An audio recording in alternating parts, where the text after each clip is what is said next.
Agustus sebetulnya. Tetapi siapapun yang sudah tahu rahasia 17 akan merdeka jiwa raganya. Siapapun yang sudah menemukan sholat pada tingkatan khusyuk, sholatnya sudah di makom Ibrahim, pasti merdeka jiwanya. Dan ciri orang yang merdeka itu bisa menerima setiap saat tanpa penghakiman, tidak terjebak benar salah, tidak terjebak baik buruk.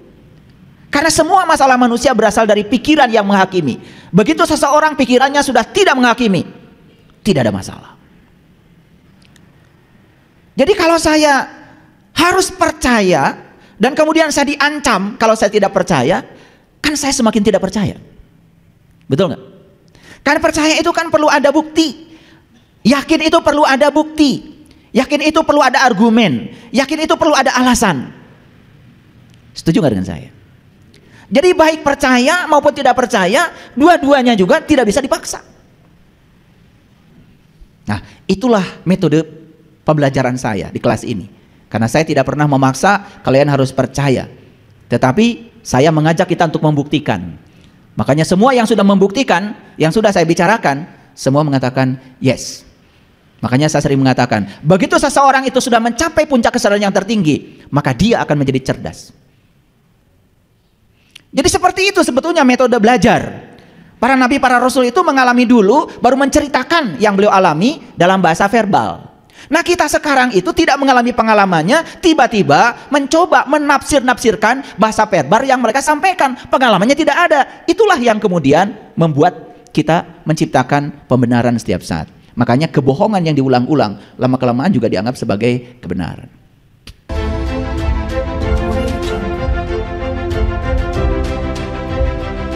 Gak pernah protes, baca Quran pun tenang aja, damai, karena gak ngerti. Beda dengan saya, kalau baca Quran tuh jantung saya tuh kayak mau copot itu. Bahkan mau lanjut aja ke ayat berikutnya, rasanya satu ayat itu seperti membuka bawang merah itu. Kelopak pertama saya buka, kelopak kedua terbuka, kelopak tiga tuh sampai sesek itu kadang-kadang dada itu. Begitu intuisi sudah jalan, itu luar biasa. Intuisi bukan logika ya. Begitu pikiran memahami realitas, itu logika.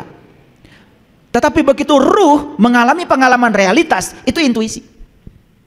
Makanya ruh kita itu harus mengalami pengalaman realitas. Bagaimana kita bisa menyatakan iman kita itu benar kalau belum mengalami? Malam yazuk lam ya'rif. Yang gak ngalamin itu gak akan paham. Karena tidak ada pemahaman dari kitab, dari buku, gak ada. Semua pemahaman itu datang dari pengalaman. Hanya yang mengalami yang bisa paham. Yang gak ngalamin cuman tahu zon, sakwa sangka, persepsi namanya, kebenaran namanya. Oh, pembenaran namanya, bukan kebenaran. Kenapa kok 4 itu menjadi istimewa? Ya karena 4 itu luar biasa. Tubuh kita dibangun dari 4 unsur, tanah, air, api, udara. Yang harus kita kenal dari Allah juga 4, asmanya, sifatnya, af'alnya, Allahnya. Sahabat Rasul pun yang kita kenal, yang paling top kan 4. Abu Bakar, Umar, Utsman, Ali. Ternyata semuanya serba 4. Lafaz Allah itu juga 4. Alif, lam, lam, ha. Muhammad juga 4. Mim, ha, mim, dal. 4. Pernah memikirkan itu? Malas sebetulnya saya nanya sama kalian itu. Jawabannya udah bisa diduga, pasti enggak gitu. Karena memang kita ini terlalu sibuk ya. Sibuk mencari sesuatu yang tidak ada. Tidak sibuk menikmati yang ada. Betul nggak? Punya uang 1 juta hari ini rasanya nggak ada. Karena pikiran sedang mencari yang 10 juta yang belum ada. Ya seperti itu. Tertipu terus oleh diri palsu kita. Oleh ego kita sendiri. Ya saya tidak mau cerita 17 Agustus sebetulnya. Tetapi siapapun yang sudah tahu rahasia 17 akan merdeka jiwa raganya. Siapapun yang sudah menemukan sholat pada tingkatan khusyuk, sholatnya sudah di makom Ibrahim, pasti merdeka jiwanya. Dan ciri orang yang merdeka itu bisa menerima setiap saat tanpa penghakiman, tidak terjebak benar salah, tidak terjebak baik buruk. Karena semua masalah manusia berasal dari pikiran yang menghakimi. Begitu seseorang pikirannya sudah tidak menghakimi, tidak ada masalah.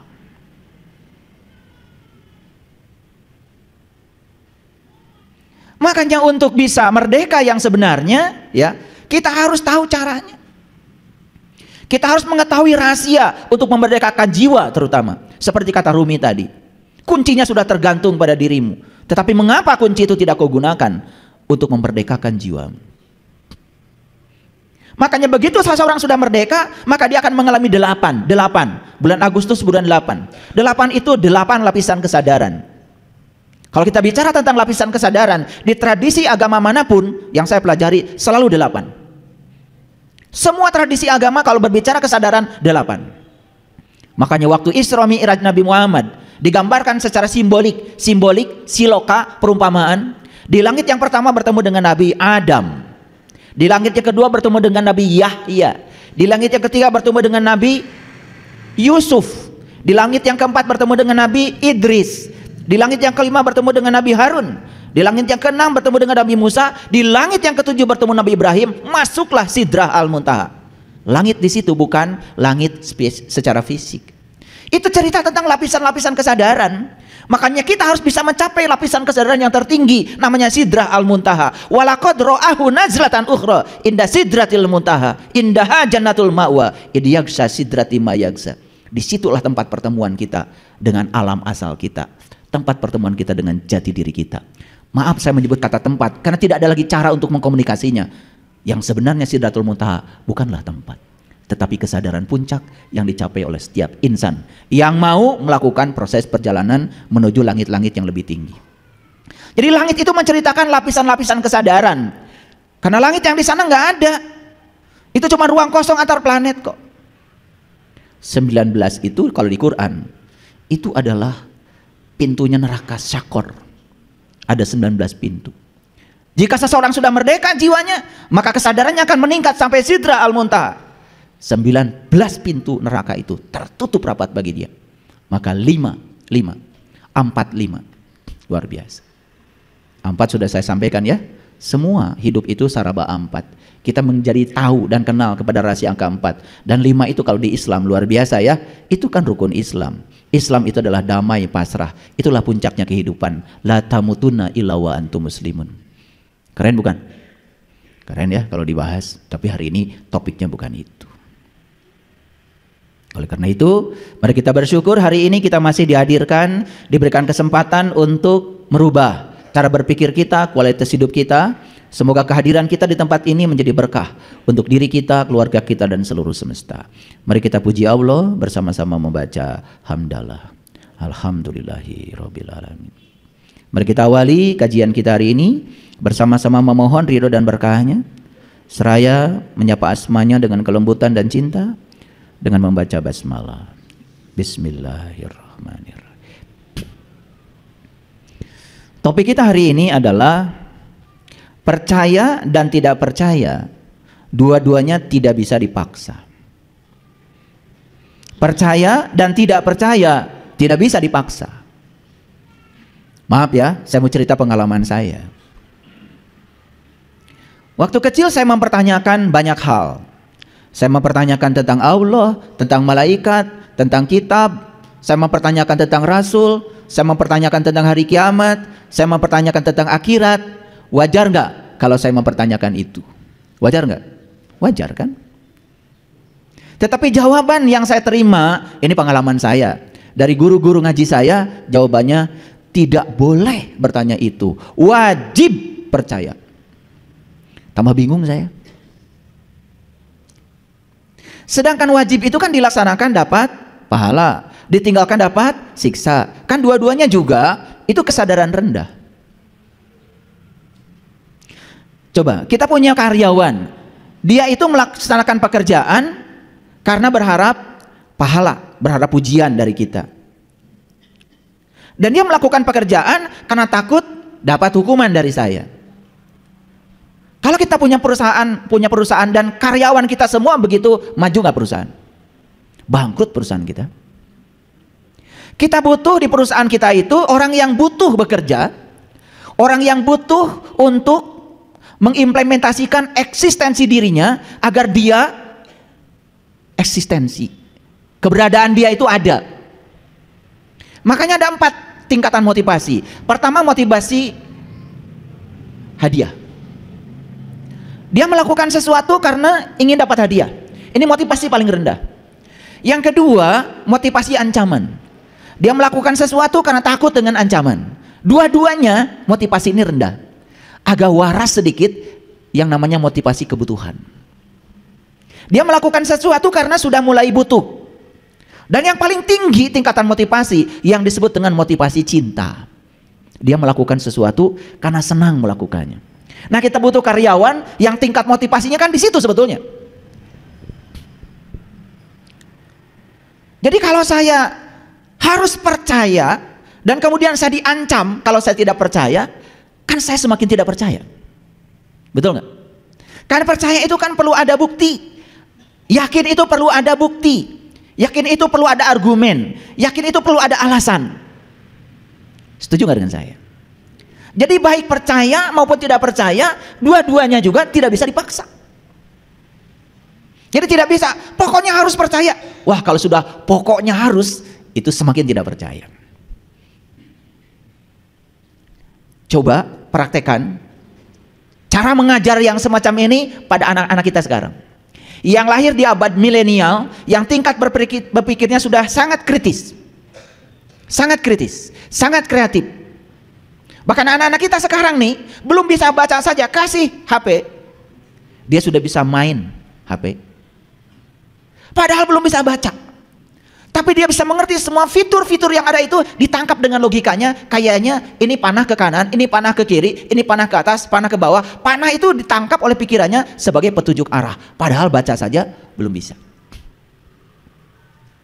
Nah, untuk anak-anak kita yang tingkatan berpikirnya sudah di tingkatan kritis seperti ini, jangan main-main ketika kita mencoba memaksakan sebuah keyakinan yang mereka tidak memahaminya. Apa yang terjadi? Pasti akan terjadi penolakan. Kalau tidak terjadi penolakan, mereka berpura-pura menerima karena mereka menghargai kita. Tetapi yang paling dasar dalam dirinya tidak menerima. Jadi pola pendidikan yang sudah kita rasakan tidak berhasil mengubah kesadaran kita, jangan coba diterapkan lagi untuk anak cucu kita, karena kita jadi mewariskan kegagalan dalam proses pembelajaran ini kepada mereka. Bukankah itu ketidakadilan? Makanya disinilah perlu kita berpikir lebih kreatif lagi. Ulangi ya, percaya dan tidak percaya, dua-duanya tidak bisa dipaksa. Setuju? Oke. Kalau begitu, bagaimana caranya supaya bisa percaya? Kan begitu. Harus dicari cara secara kreatif supaya percayanya itu betul, bukan karena pura-pura. Oke. Inilah topik kita hari ini. Apa sih yang disebut dengan percaya? Nih saya seperti biasa, saya tanya dulu kamus resmi bahasa Indonesia, biar tidak salah ya. Menurut kamus resmi bahasa Indonesia, percaya itu artinya mengakui atau yakin bahwa sesuatu memang benar atau nyata. Mengakui, yakin bahwa sesuatu itu memang benar dan nyata. Itu menurut kamus.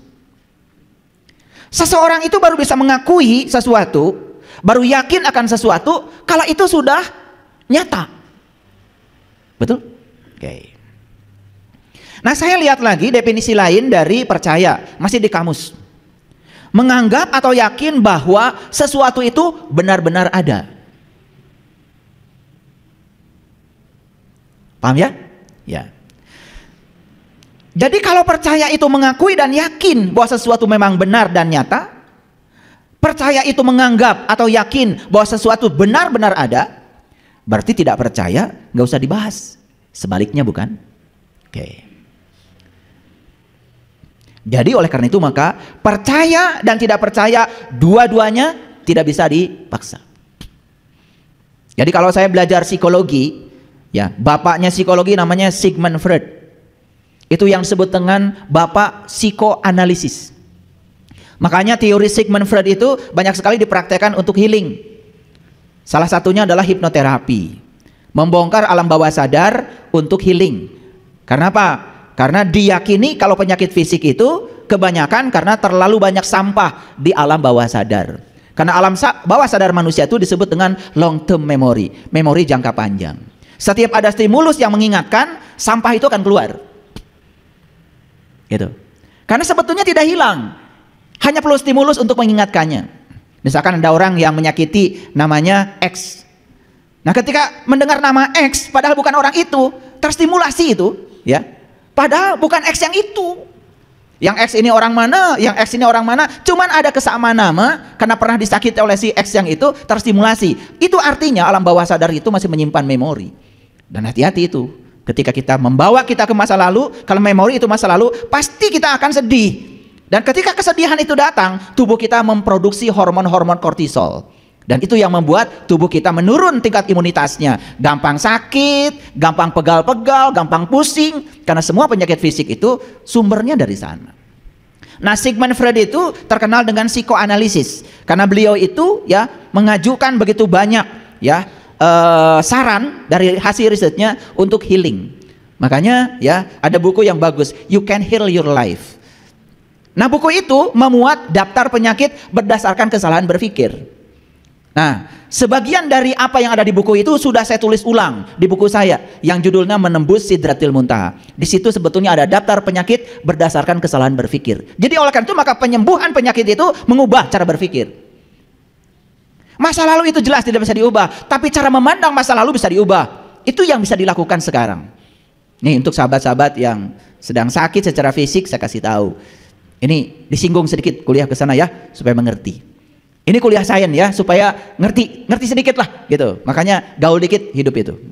Jangan gitu aja ngomong gak berubah dari waktu ke waktu. Itulah perlunya intuisi ya, pikiran yang tanpa batas. Baik, saya lanjutkan ya. Nah, apa yang dikatakan Sigmund Freud? Ternyata pikiran Sigmund Freud dengan pikiran saya sama. Percaya dan tidak percaya menurut Sigmund Freud tidak bisa dipaksa. Kalau tidak bisa dipaksa, harus cari cara supaya orang lain bisa percaya. Gimana caranya? Nah, itulah metode pembelajaran saya di kelas ini. Karena saya tidak pernah memaksa kalian harus percaya. Tetapi saya mengajak kita untuk membuktikan. Makanya semua yang sudah membuktikan, yang sudah saya bicarakan, semua mengatakan yes. Makanya saya sering mengatakan, begitu seseorang itu sudah mencapai puncak kesadaran yang tertinggi, maka dia akan menjadi cerdas. Begitu seseorang menjadi cerdas, maka semua simbol-simbol, siloka-siloka, mutasabihat dalam kitab suci apapun menjadi mengerti.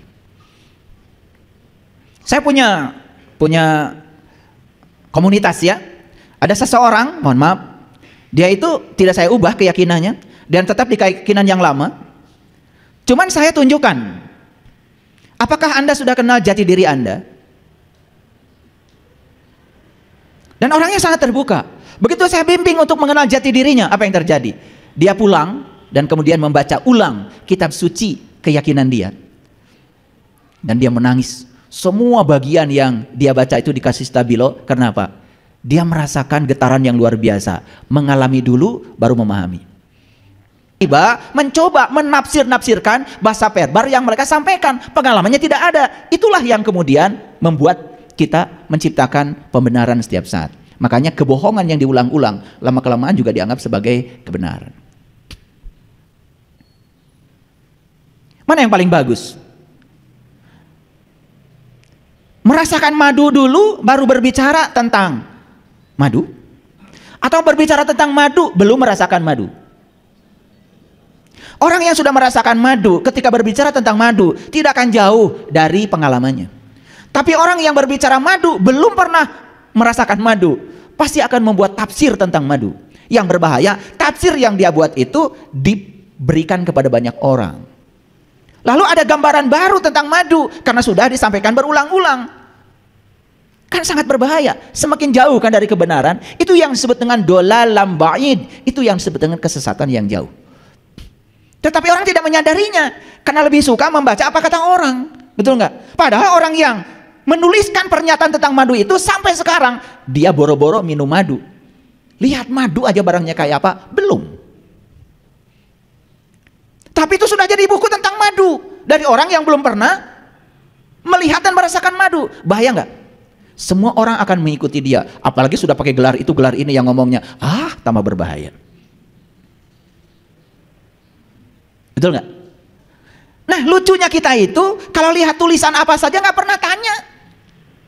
Makanya saya kalau pergi ke toko buku, cari buku, saya tidak cari buku yang banyak daftar pustakanya. Semakin banyak daftar pustakanya, semakin tebal bukunya, semakin banyak. Apa kata orang? Apa kata penulisnya? Malah tidak ada. Maka saya cari buku yang tidak daftar pustakanya. Hampir semua buku-buku spiritual, apalagi buku spiritual dari barat, tidak ada daftar pustakanya. Kenapa? Yang diceritakan oleh mereka itu adalah pengalaman yang terjadi. Itu kejujuran. Paham maksud saya? Ini malah kita terbalik. Semakin banyak daftar pustakanya, semakin kita percaya. Padahal semakin banyak dia menyadur, semakin banyak apa kata orang. Betul nggak? Kata dia yang menulisnya. Makanya dia tidak berani menulis di halaman depannya penulis, bukan. Dikarang oleh, kan dikarang. Namanya juga ngarang. Betul nggak? Iya. Dikarang itu kan berarti bukan yang sebenarnya. Tapi kalau ditulis oleh written by, nah itu. Kalau buku-buku barat yang asli biasanya begitu tulisannya, written by siapa? Ah, itu pasti pengalaman. Jadi kalau dikarang oleh, isinya pasti ngarang.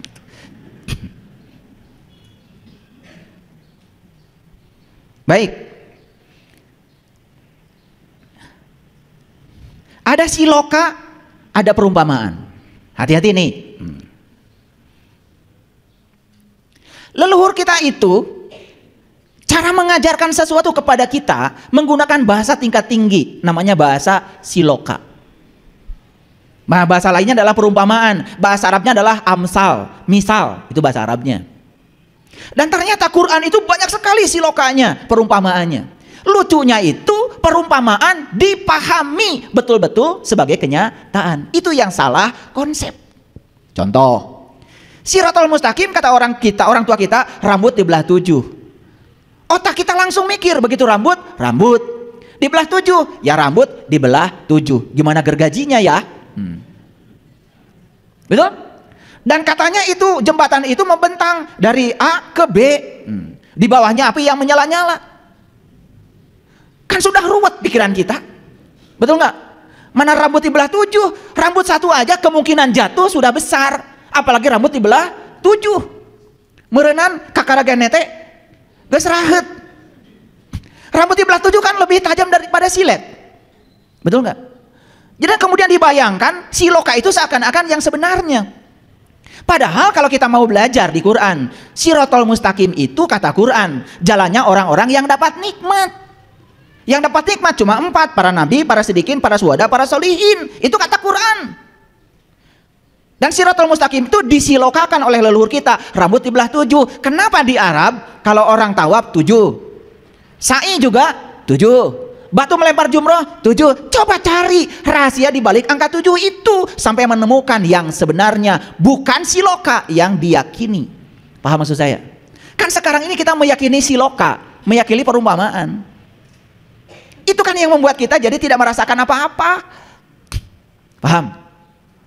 Begitu ada orang yang menyajikan sesajen.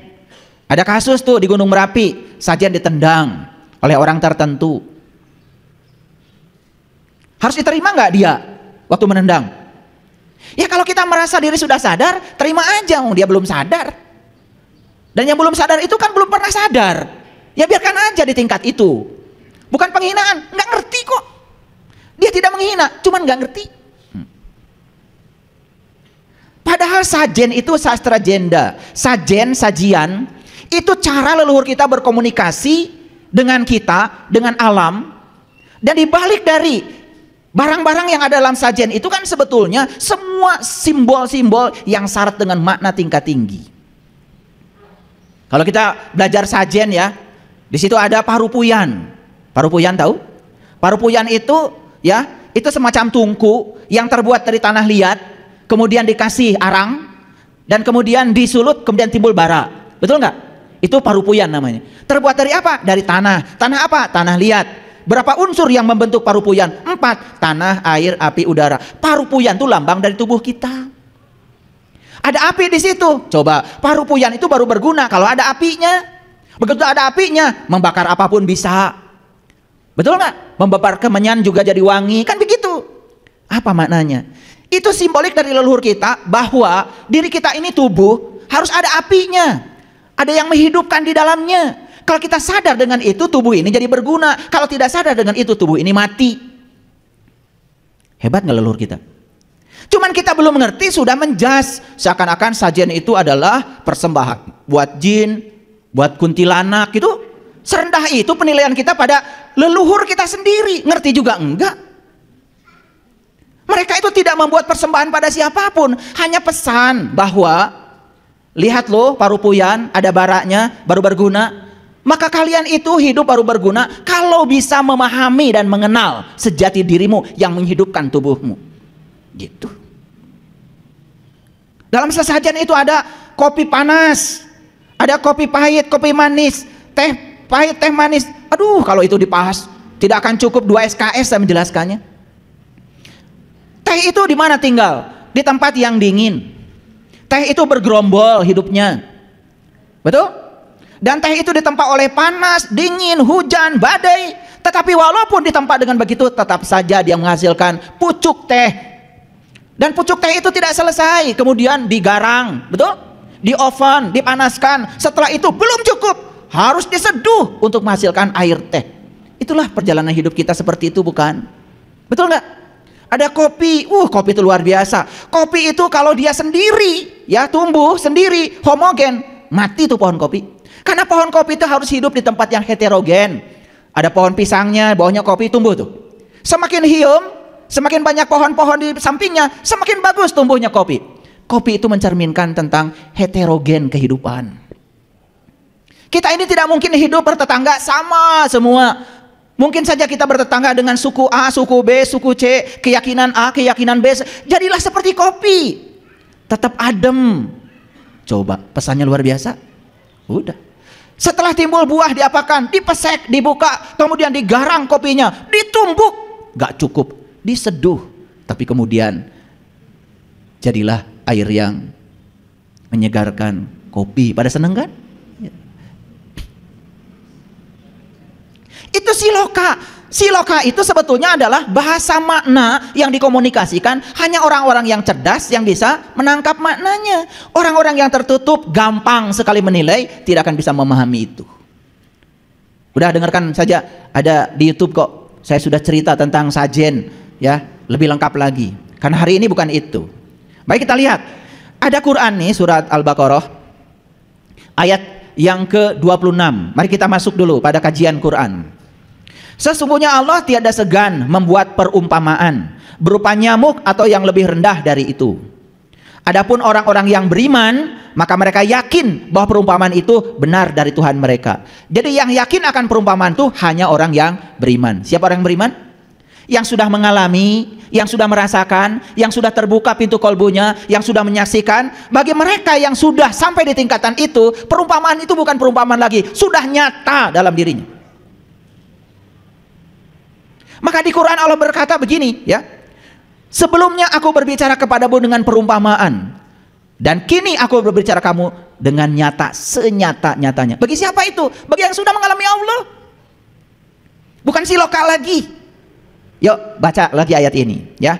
Adapun orang-orang yang beriman, maka mereka yakin bahwa perumpamaan itu benar dari Tuhan mereka. Tetapi mereka yang tertutup, yang masih belum mengenal, yang masih belum merasakan, yang masih buta mata kolbunya, apa katanya? Mereka mengatakan, apakah maksud Allah menjadikan ini untuk perumpamaan? Dengan perumpamaan itu banyak orang yang disesatkannya, dan dengan perumpamaan itu juga banyak orang yang diberi petunjuk. Dan tidak ada yang disesatkan oleh Allah kecuali orang-orang yang fasik. Maka di Quran itu ada orang yang belum tahu, ada orang yang tidak tahu, ada orang yang belum tahu tetapi sok tahu. Itu yang namanya fasik. Pahami bedanya? Karena ada orang yang belum tahu, tetapi dia tahu kalau dia belum tahu, maka dia mencari tahu. Kan seneng orang lain memberitahu sama dia. Dia tidak tahu, tapi dia tahu kalau dia tidak tahu. Kan gampang diberitahu. Tetapi ada orang yang belum tahu, tidak tahu, tetapi dia sok tahu. Diberitahu tidak mau tahu. Ini yang disebut dengan fasik. Kemana-mana dia cerita seperti orang yang tahu. Memberitahu si A, memberitahu si B seperti yang tahu. Padahal dia itu tidak tahu. Cuman dia penghafal. Banyak menghafal, banyak baca buku, banyak baca itu, baca, tapi pengalaman belum mengalami. Itu yang namanya fasik. Jadi orang fasik itu orang yang tidak tahu, tetapi dia tidak tahu bahwa dia tidak tahu, tapi sok tahu, diberitahu tidak mau tahu. Oleh karena itu Allah mengatakan di ayat ini, perumpamaan ini bagi yang tertutup akan menyesatkan. Tapi perumpamaan ini bagi yang sudah terbuka jadi petunjuk. Yuk, saya kasih tahu. Ketika baca Quran kan kata Allah isinya perumpamaan.